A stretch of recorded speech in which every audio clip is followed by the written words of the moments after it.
எல்லோருக்கும் வணக்கம். Welcome to SK cine update. This is SK. இந்த பதிவில் நம்ம என்ன பார்க்க போறோம் அப்படின்னு பாத்தீங்கன்னா, வாரம் நம்ம தொடர்ந்து பார்த்துக்கிட்டு இருக்க ஒரு சீரீஸ்.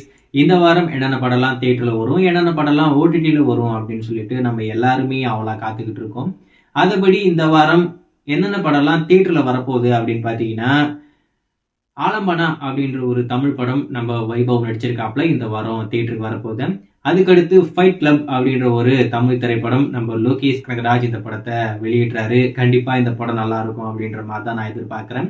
அதுக்கடுத்து கண்ணகி அப்படின்ற ஒரு தமிழ் படம் தியேட்டருக்கு வரப்போகுது. அதுக்கடுத்து காஞ்சூரிங் கண்ணப்பன், ஆய் நானா, அனிமல், அதுக்கடுத்து பாத்தீங்கன்னா அன்னபூரணி அப்படின்னு சொல்லிட்டு போன வாரம் வெளிவந்த படங்களும் இந்த வாரம் உங்களுக்காக தியேட்டர்ல இருக்க போது.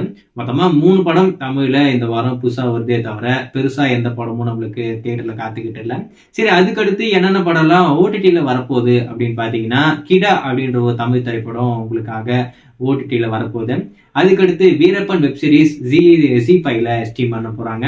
அதுக்கடுத்து மார்கழி திங்கள் அப்படின்ற ஒரு தமிழ் திரைப்படம் இந்த வாரம் டென்ட் கோட்டால ஸ்ட்ரீம் பண்ண போறாங்க. ஓடிடிலுமே பெருசா இந்த வாரம் நம்மளுக்கு ஒண்ணுமே இல்லை. ஸோ கண்டிப்பா அடுத்த வாரமாவது ஒரு சிறப்பான வாரமா இருக்கும் அப்படின்ற மாதிரி நான் எதிர்பார்க்கிறேன். ஸோ வெயிட் பண்ணி பார்ப்போம்.